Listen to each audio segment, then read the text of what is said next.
One, two, 1, 2, 3, 4.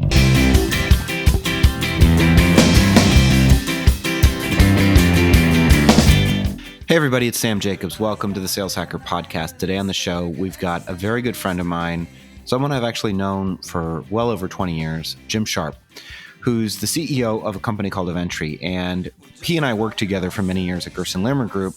He's also started and built and sold his own company from the ground up. But we talk about what it's like for a CEO, for a new CEO, for somebody that's inheriting an organization, stepping into the role, first time running a really large company. What are the tools? What are the skill sets? What foundational principles do you need to operate from in order to be a really effective CEO? As a first-time big company CEO, he'd been CEO of his own stuff before, but it had been, frankly, on a smaller scale. I think it's really fascinating, really inspiring conversation for a lot of us because Jim has always been entrepreneurial and has done so many interesting things, and now has an opportunity to really put his stamp on, a private equity-backed big company doing well over 50 million in revenue. It's just pretty exciting. So, and he's a good friend. So I'm so happy for him. And I think it's a great conversation. Now, before we get into the conversation, we want to thank our sponsor. Our sponsor is Outreach. Outreach revolutionizes customer engagement by moving away from siloed conversations to a streamlined and customer-centric journey. Leveraging the next generation of artificial intelligence, the platform allows sales reps to deliver consistent, relevant, and responsible communication for each prospect every time, enabling personalization at scale that was previously unthinkable. Outreach produces incredible industry-leading events like their Unleash conference, I've been in, it's awesome, and their city-by-city Unleash Summit Series roadshows, along with top-notch thought leadership content. Check them out at www.outreach.io. Now, without further ado, let's listen to my interview with Jim Sharpe. Hey everybody, Sam Jacobs. Welcome to the Sales Hacker Podcast. Today on the show, we've got a special guest, and that special guest is because he's one of my very good friends and a lifelong friend at this point. I think we probably met initially for the first time in 1995 or 96, and we've been friends ever since. We've worked together a lot, and on the show today, we've got Jim Sharpe. He's the CEO of a company called Aventri, which he just joined in January 2020, and it's Aventri is an events management business, which he'll tell us all about. I've known Jim forever, but if you don't know Jim, prior to Aventri, he was the managing director and general manager of Gerson Lehrman Group's largest and most profitable business unit, their financial services unit. In this capacity, he led several hundred professionals and achieved significant expansion of the user base while growing revenues to over $200 million. He also engaged in entrepreneurial ventures. He started an activated carbon business and plant, which he later sold, partnering with a New York private equity firm. Over a 4-year period, he's developed strategic manufacturing and distribution relationships throughout the industry, won significant market share through data-driven analysis of its market, ultimately sold the business, as I mentioned, to a European company. He graduated from the University of Virginia with degrees in commerce and East Asian languages. He resides in Westchester County. Jim, welcome to the show. Thank you, Sam, for having me. Welcome. We're excited to have you. Yeah, excited to be here. Appreciate you making the time. I know it's an interesting time for all of us, and looking forward to the discussion. Yeah, it is an interesting time. So the first thing we want to understand is, and we're going to be talking about a lot of different things, but first tell us, what is Aventri? We want to give you an opportunity to talk about this business and then we'll dive into how you became the CEO, and also we'll talk about the impact that coronavirus and COVID-19 is having on it. But first things first, what is Aventri? Yeah, absolutely. Well, thank you. So Aventri is a private equity-backed software provider for the events and meeting space. So what that means is that we are a SaaS model, and we have more than 1,500 enterprise and association clients, so your who's who from the Fortune 500, that have events programs. And those events programs may be dozens of events per year, ranging from 10 people to 10,000 people. And what our software provides is all the components that an event planner needs or a marketing professional needs to plan a valuable event start to finish. And on the side of that, we also have an on-site services business. So if you've ever been to a large event and you've shown up, and the professionals that are there with the printing equipment and the badges and all of that, we also supply a lot of very important game day technology and services to our clients. We have been in business for quite a while, north of 10 years, but I am in week 11 as the CEO here at Aventri, so pretty early. We have north of 400 employees around the world. And as I mentioned, we're private equity backed in the growth stage of our business. We're a little north of 50 million in revenue. We should be north of that this year, and looking to continue to accelerate growth. Well, there's an obvious question, which is we want to talk about your first impressions as being a CEO and what it's like to be a CEO and diving in, but specifically, how is the current situation, the current global pandemic? We're recording this so everybody knows on March 26th, and I think it'll come out on April 21st. So, there's a lag when you're going to listen to this and when we're going to be talking about it, which may or may not be interesting as a little time capsule. But from your perspective, Jim, what's been the impact on your business, because you run an events business? So how has Aventri responded, and how have you personally responded? Absolutely. Well, it's been a very unique time, and I'll tell you that it's certainly not what I expected to be facing in the third month of my first tenure as a CEO of a legitimately sized company. And it's been obviously an impact on our business, for the most part on the on-site side of the business that I mentioned. We were seeing some impacts on the software side as well, although we do have the benefit of long-term contracts with our customers, and we're working with them to make sure that they're successful with their current events programs. But we're fortunate to some degree because of the nature of our business model. We had an early glimpse into what was coming, because of the events business. One of the first big events to be canceled was Mobile World Congress, and we provide a lot of services to that event. So we had an early glimpse into what was happening, and as a result, we leapt into action and started to plan for it. We really early on established a communication tempo with the company so that we could outline operating protocols and safety, and even did test shutdowns of our offices for a day on short notice to see how the business would respond. And when that was successful, we were confident that we could go to where we are today, which is actually shut down fully. We assured the team of the strength of our company. I've been communicating quite a bit with the company and also communicating with the market. It's a market that's been turned upside down. A lot of people are hurting in the event space, and we try to provide a voice of stability in that market. But in terms of what we've been doing internally, there's been a lot of scenario planning and ensuring that we don't forget about the worst case, because a month ago, the worst case is now the best case. And we've been doing a bottoms-up process with our executive team to decide on what decisions need to be made. We've been having weekly board calls with our stakeholders, and also trying to keep business as usual. I mean, we're not deviating from our operating plan and our strategy, despite the fact that there's a lot of uncertainty and some decisions that we have to make. One piece of advice I would give to anybody, and I'm sure by the time listeners hear this, it's going to be played out, but for those who do have access to capital in this environment, I think it's important that you expedite those discussions, have them early, so that you can capitalize on whatever capital is available to you through your current stakeholders before the situation changes. So, it's been an interesting time. I'm highly confident that the events business is going to return in a strong rebounded fashion, and we're going to be ready for that, and we're going to provide our clients what they need. But in the meantime, obviously, doing what we can to maintain the safety and stability of our clients, our partners, and our employees.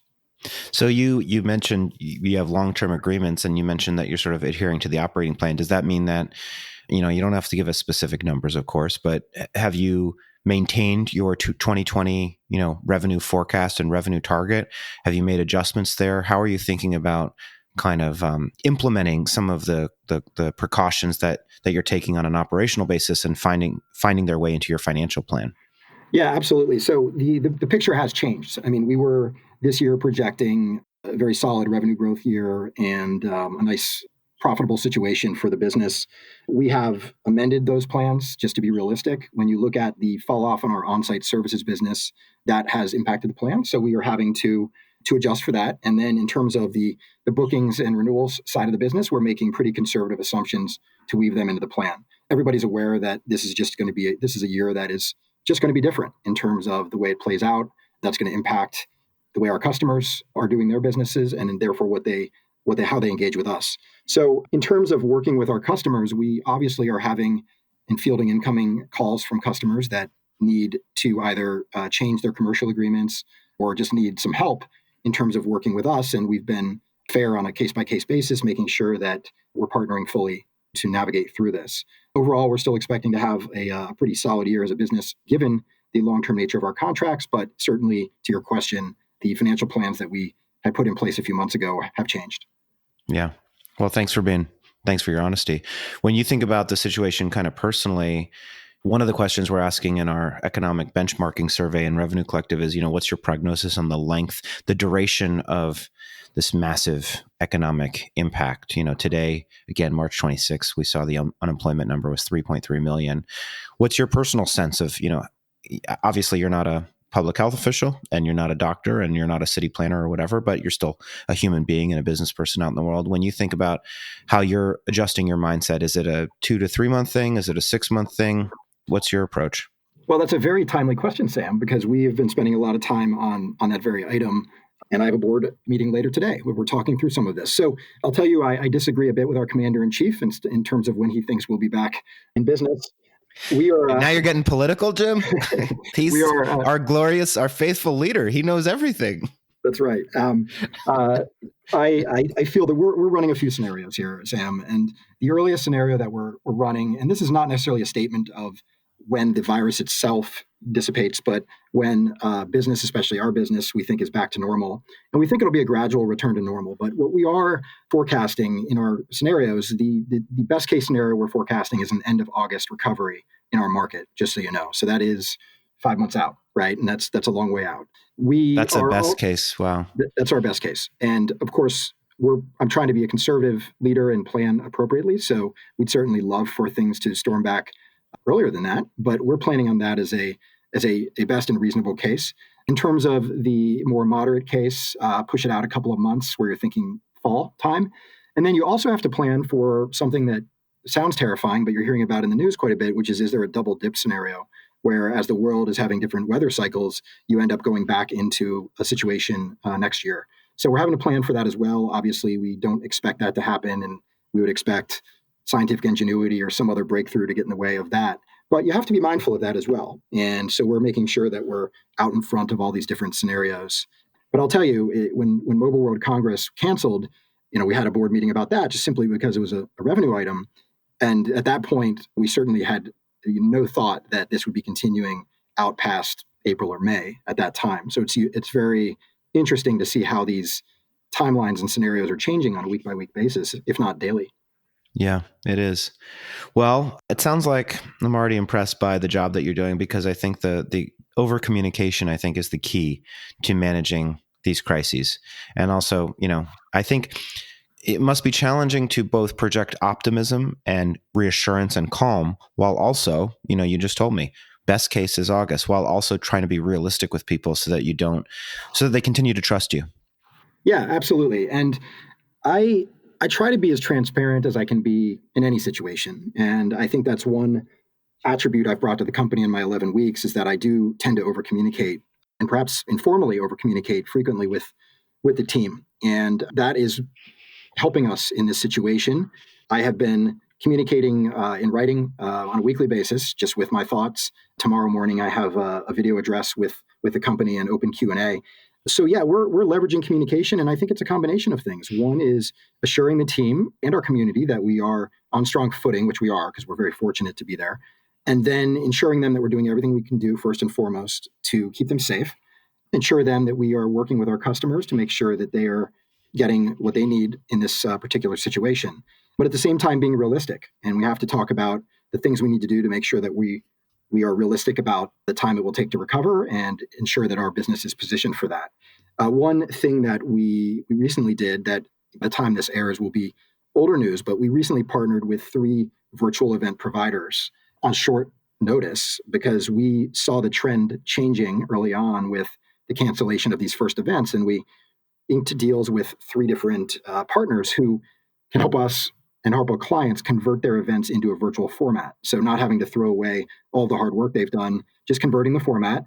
Again, we think that there's no substitute for a face-to-face meeting, but the virtual can be a very valuable format or part of the equation in throwing an event. So we partnered with those. We've seen dozens and dozens of customers and prospects coming to us asking for our help in making that handoff to those virtual event providers. And it may not be a super large revenue item for us this year, but we are excited about what it's doing in terms of providing our customers with the ability to make that transition. Yeah, and just showing your customers that you're there, that you're responsive, and that you're thinking about them. So I think that's fantastic. Let's talk. We'll pull a little bit away from COVID-19 and talk about your ascension into the role of CEO. So first, walk us through, I've obviously known you a really, really long time, but how'd you get here? How'd you be, you're not the founder of Aventri. Very curious on all of the ways that you, as a general manager, as really a revenue leader and sales leader and just an operator, how you became, this, as you mentioned, you started a company before, you sold that business, but you are now the CEO of a 400-person company. So how did that come to be? Because I think that's really interesting and frankly inspiring. Yeah, well, thanks for that. Happy and proud to be here in this role. Just the tactical version of how this particular role happened, and then I'll tell you a little bit of the backstory. But the tactical version was that I've always been adept at keeping long-term relationships with friends and professionals. Sam, we've known each other 20 something years at this point.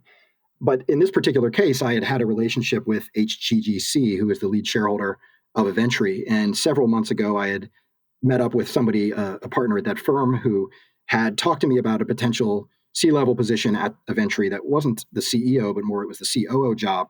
And for various reasons, I was at GLG and didn't see it as a good fit at the time. But one thing led to another, and we reconnected, and there was this opportunity to take on the CEO role, which became pretty interesting. And I fortunately was able to get access to a tremendous amount of data on the company to learn what I was getting into, and got very excited about the market that it was in.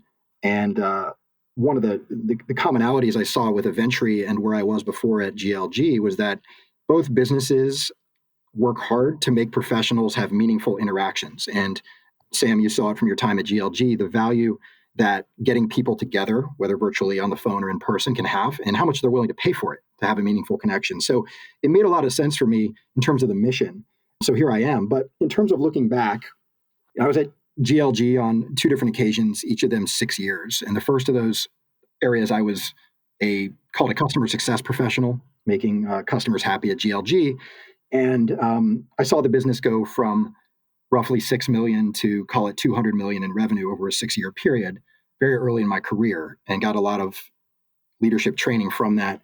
I then left to do the manufacturing thing, which I'll talk about, but then came back to GLG and saw the business go from probably 250 million in revenue to 600 million. And I was leading the largest business unit at the firm, which was north of 200 million, with very good margins, overseeing a team of about 400. And I have a lot of that experience to thank for preparing for me for this role, because I did wear a lot of hats throughout that tenure. And when you step into the CEO role, I can tell you have this bit of anxiety, that wondering if you're going to be able to succeed in the role. But what you quickly realize is that everything you've done leading up to this has prepared you, and it all shows itself very quickly when you step into the seat. And as long as you stick to your knitting and play your game and stick and leverage your strengths as a leader, you can be successful. So that's how I got here today. I would say that in this particular situation with COVID-19, looking back to that manufacturing experience, it's a long time ago and it's a smaller business, but building a manufacturing business with very limited experience was obviously a trying set of circumstances. And in that experience, faced failure every day. I don't know if you've ever lived in a Holiday Inn 4 nights a week for 18 months, but I did. And it took a lot to make that a successful business. And I think a lot of the lessons learned and just development that occurred in the trenches of that business, albeit a small one, really prepare you for difficult situations like some of the ones that our economy is facing today. So what do you do? And, you get the job. I'm curious, two things. First, what's your, you're in week 11. So 11 times 7, 77, maybe at the most 83 days. Your first 100 days, what do those look like as a first-time CEO of a large company? And, how did you figure out what to do? Was it just instinct? Was it the experience at GLG? And then also the second part of the question, which may be not super related, but self-assessing where your strengths are through, you are a CEO. No, you're still a human being. Nobody's perfect. So when you think about what are the areas that you're super confident around in your new role, and what are the areas where you're going to look for skills, support, resources, or people to help augment, maybe some gaps that you've learned about yourself over the last 20 something years?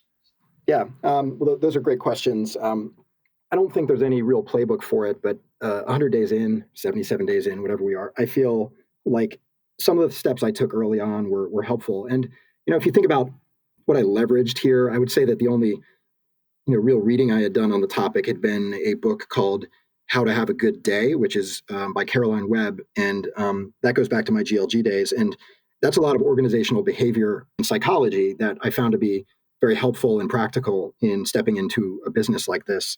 But the first thing that I did, I tend to be a listener. And so I went on a big listening tour and was amazed by how aligned everybody was in their comments. And that listening tour was more than 50 one-on-one meetings with employees. It was customer conversations. I did an employee survey that went just to me in terms of the results. And that all of that was aligned. I mean, all the answers I needed were right there in what I heard from that tour. But what I did then is I engaged my executive team, for an offsite for a full day.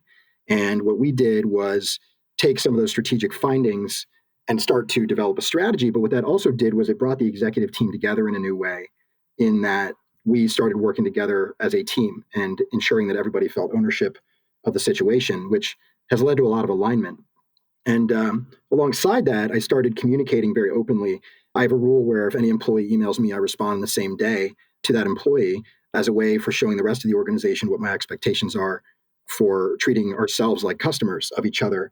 And so I've been communicating very openly, and I think that has changed the way that our team starts to communicate. So that's a lot of the first 100 days, but I've also been working on a number of tactical things, which is not just working on the strategy, which is its whole topic, but also making operational and tactical improvements across the business, building new visibility, new KPIs across the company that haven't been here before.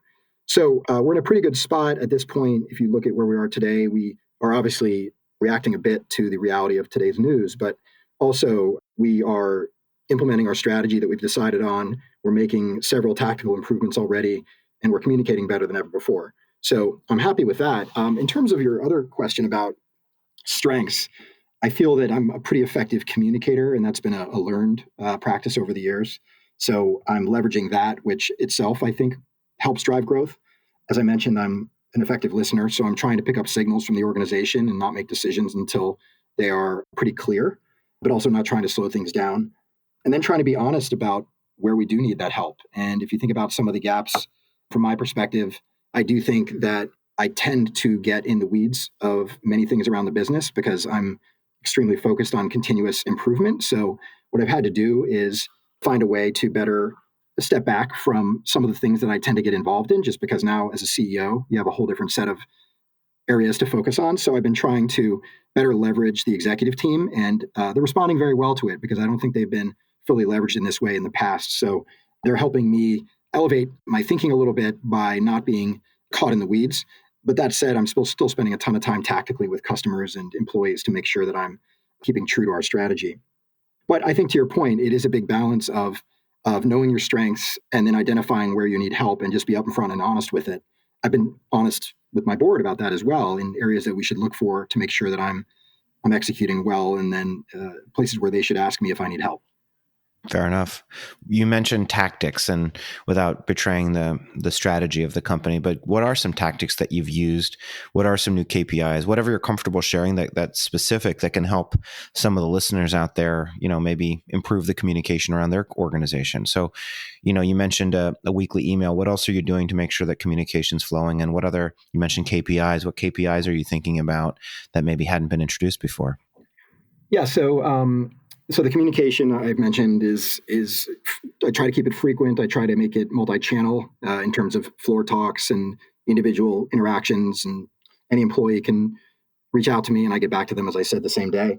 But in terms of some of the tactical improvements we're doing, I'm trying to create a lot of visibility. So the first thing that we did was we created dashboards for each department. And if you think about dashboards, I've certainly been in organizations where we rely too much on the metrics to govern the organization. So I do this with an element of caution, but we built dashboards for each department. So we decided on what are the 3 to 6 things that really drive that business, and built almost like a funnel, starting at the very top of, incoming, whatever, maybe it's leads in the sales process, all the way down to the bottom of the funnel metrics that we care about. And we manage those toward red, yellow, green, and we communicate on a weekly basis about how we're doing against those metrics.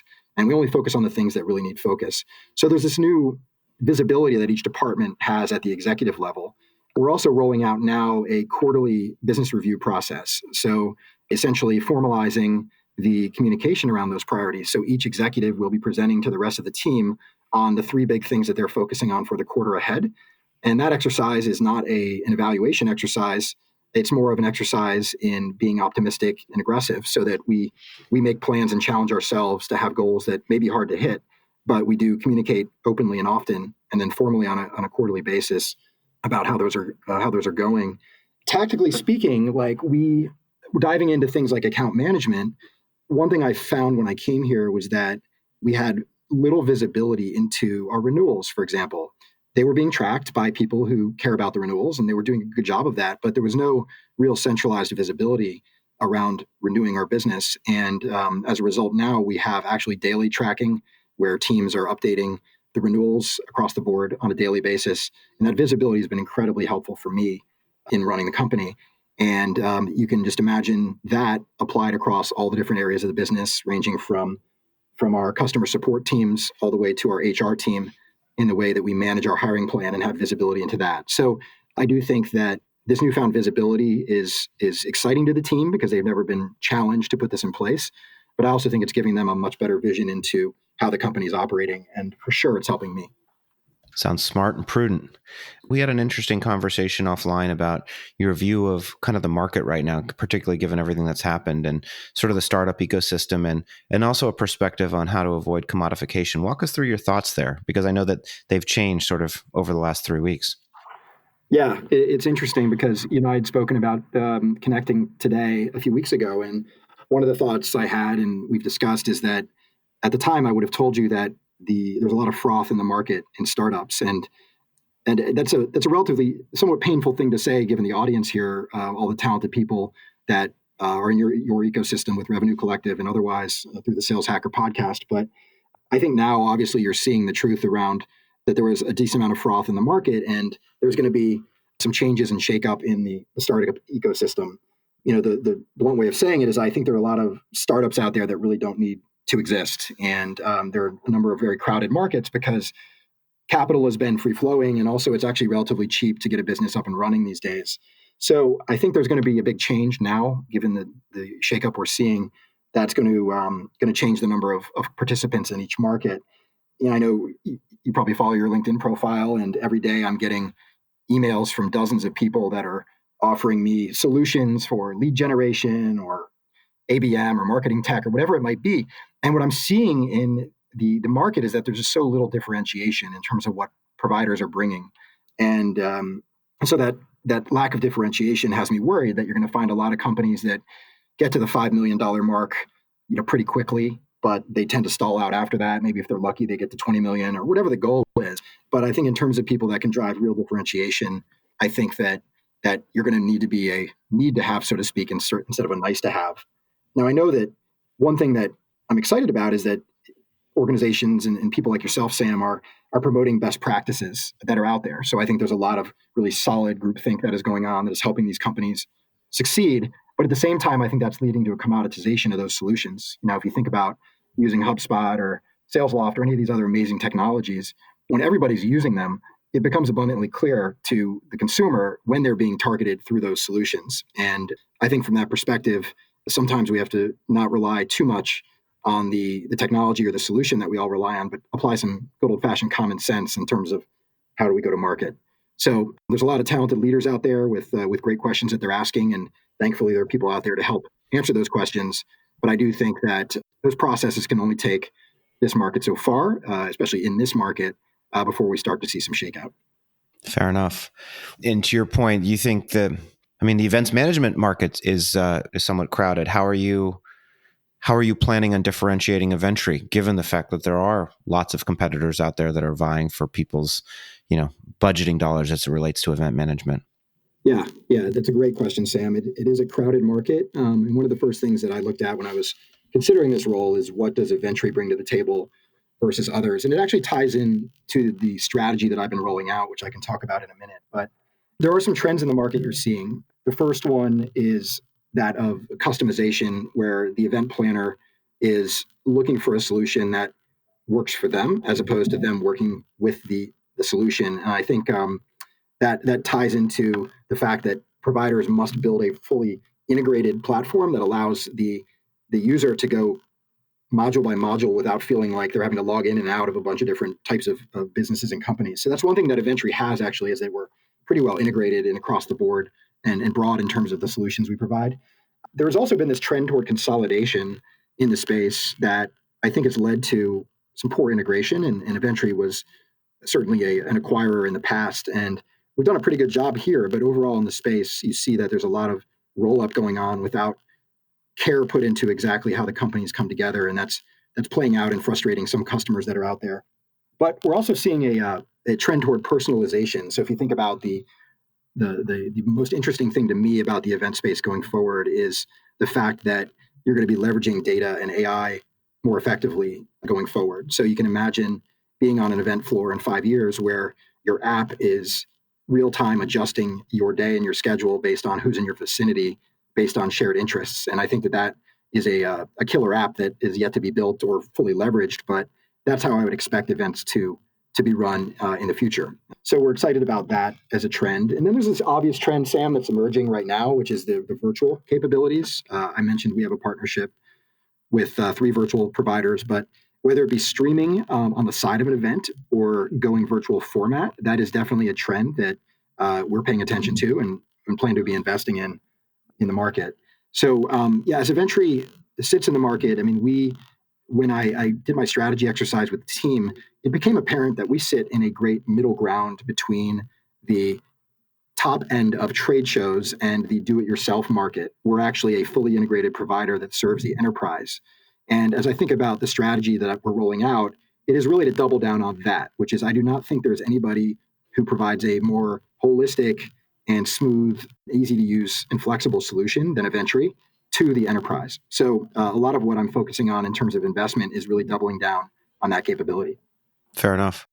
We want to give you an opportunity to talk about the strategy of Aventri. So tell us the strategy, and then I've got some questions about career, and then we'll wrap up. But maybe you just articulated the strategy, which is pursue all of the trends that you just mentioned. Is that fair to say? Well, it's interesting. I mean, I'll just walk through the process a little bit too, because I think that maybe is helpful to others that are listening. But I mentioned the listening tour, and I kept copious notes in a yellow notebook based on all my interactions, and those I would review to see what types of themes we were picking up on. And what we then did, as I mentioned, was we took our executive team to an offsite for a day, and we leveraged those findings and went around the room and came up with a pretty clear view of who we are and who we aren't, and maybe even more importantly, who we've been trying to be for too long.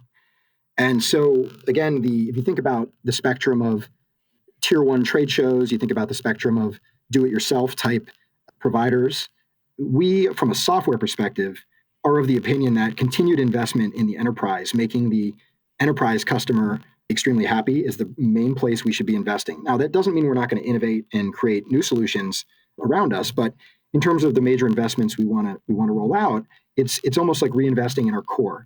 And our clients have been excited to hear that. Our internal team is excited to hear that. So in terms of the product roadmap that we've actually rolled out already, and we are implementing through a committee structure right now, it's basically a strategy that'll be implemented by the end of the year. We're going to be spending a lot of our time and resources reinvesting in the things that we've built over the years that we know our clients really value. Now, our on-site services business is going to continue to be the tier 1 trade show provider that it's always been, so nothing's changing there. But there's a lot of excitement internally and externally around a strategy that is deep at reinvestment in our core capabilities. Sounds exciting. Jim, last question before we talk about some of your influences and figure out the right way to get in touch with you and the right approach. But what advice would you give? We've got folks that are listening that are account executives, they're sales managers, they are vice presidents of sales. So, they're 10 to 15 to 20 years earlier in their career, and they want to be a CEO of a 400 person, $50 million plus revenue company one day. What do you think the one or two things that they should keep in mind if that's the path that they want to pursue based on your experiences? Well, that's a great question, because early in my career, I was fortunate to leverage great people around me and some solid mentorship in helping me stay focused. I think one saying that I've always had for those that are earlier in their career is that of master your craft. And what I mean by that is that I was very fortunate at GLG And by the way, early in my career, I bounced around a little bit prior to GLG. That's a whole different story. But it wasn't perfect in terms of career decisions, and nobody is. But when I got to GLG, I was fortunate that I realized that if I put my head down and really mastered the task I had in front of me, it led to a promotion. It led to somebody tapping me on the shoulder and finding the next opportunity. And Sam, both you and I were fortunate to have pretty large leadership positions very early in our career. And I think a lot of that was just to the dedication that we showed to the business. So some of the advice that I have is to make sure that you are basically crushing your targets and your capabilities in the role you have. Think a little bit about the role ahead, but don't do that while sacrificing what you're focusing on today. I think that it's important that you work on developing skills around that. You have to be a great communicator. You have to learn how to be strategic. You need to learn how to be analytical. So making sure that you're stepping away from the day-to-day of your job and making sure that you're developing some core skills that you're going to need in the future. Also, you have to align yourself with the right opportunities. I've been very fortunate the way that the GLG story played out. And to my point earlier about a need to have or a nice to have, you do want to ask yourself if the business you're working at is a real need to have, or at the very least, if you have super talented people around you that you can learn from. And even if it doesn't work out as a business overall, you can certainly benefit from having a really talented team that you're learning from. But that's some of the advice I would give to people overall. I think, another thing I've always prided myself on, and I mentioned that I keep relationships, and I think there's some value to networking. But I also, I've tried in my career to treat everyone around me really well and do the right thing and be kind when I can be, always. And that has also, I think, benefited me well in terms of, an ecosystem of people that I would say, hopefully would have good things to say about me, but also when I've needed them, whether it be advice or an introduction or whatever it might be, that have been perfectly willing to assist me on that. So that's some of the advice, Sam, I guess, that I would provide to some of the listeners out there. It's good advice. We've really appreciated and enjoyed the time on the show, Jim. When you think about, you mentioned How to Have a Good Day by Carolyn Webb. I wrote that down because I hadn't heard about that book before. Give us just one or two influences, great books that you've read, great content that you've consumed, people that we should know about. Who are some of the folks that are sort of stand in your mind that have played a big role in your development that we can follow the breadcrumb trail and, read that book or look up that person, whoever it may be? Yeah, it's I'm happy to talk about that. I think on the case of like Carolyn Webb's book, and it's one of those books that I hand out now to anybody who reports to me. And it's a lot of like great common sense in terms of organizational development and psychology. And it's practical and it's also easy to digest. So I worked with Caroline for a few months while at GLG after a CEO transition. She wasn't working with me directly, but I was part of the process. So I really valued those teachings from that brief period of time. One of the influences early on was actually a public speaking coach or a media coach that I had at GLG, a guy named Seth Pendleton, who has since moved on from his firm, K&P Communications. But he was somebody that engaged with me and really helped me overcome some mental blocks that I had in terms of communication and public speaking, and have him to thank for what I think has been a great change in turning something that was a liability into an asset. So that's some of that stuff on the professional front, Sam, if that's helpful. On the book side, I like to read biographies a bit, and I try to read a few of those per year, and on occasion read some fiction that influences me as well. But Sam, does that answer your question? Yes, Jim, it does answer my question.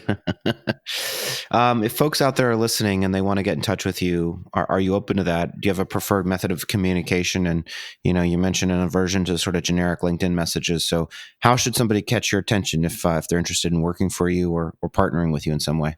Well, I'd be happy to give everybody my Aventri email address if that works for you, Sam. It does indeed. It's jim.sharpe, jim.sharpe at Aventri.com. Aventri is Aventri. Always happy to chat. I think you'll find that I'm pretty communicative and responsive, and appreciate anything thoughtful that you send my way. But Sam, I appreciate you making the time today.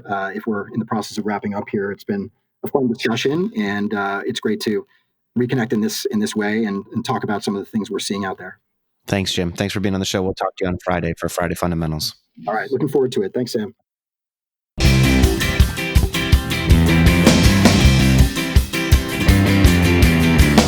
Hey, everybody. It's Sam Jacobs. Welcome to Sam's Corner. really enjoyed that conversation with Jim. I think it's always just inspiring to hear people that essentially work themselves from the very ground up and ultimately get that opportunity to be the boss, to be the big CEO. And I think that at the same time that part is inspiring. The other part that's inspiring is just that, as we discussed, there's sort of like a surprise element at first when you're sort of taken aback and you realize the scope of your responsibilities. But then if you've been trained and if you've really put in the work, as Jim has over the course of 20 years, you can fall back on key principles of leadership. And I think that those principles are the same for everybody. And I think Jim relied on them. And I think one of the big principles, as we talked about, is just communication and making sure that you're communicating the vision of the company, where the company is trying to go, as often as possible, likely to a point that you feel like you're repeating yourself, because people really do process information in so many different ways. And so sending one email one time is just not getting the job done when it comes to communicating a clear corporate vision and strategy. So I really like that part of the conversation.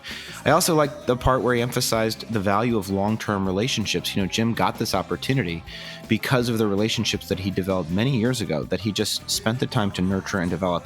I talk a lot about playing for the long term, and I think that he is really a fantastic example of somebody that understands that short-term focus is often the thing that kills us, that undermines us, and having a long-term perspective on both your career and creating value is something that will serve you really, really well in your career. So it was a great conversation. I really enjoyed it. Thanks so much to our sponsor, Outreach. Outreach revolutionizes customer engagement by moving away from siloed communications to a streamlined and customer-centric journey. Check them out at www.outreach.io. If you want to reach out to me, you can, linkedin.com/Sam F. Jacobs. Otherwise, I'll talk to you next time.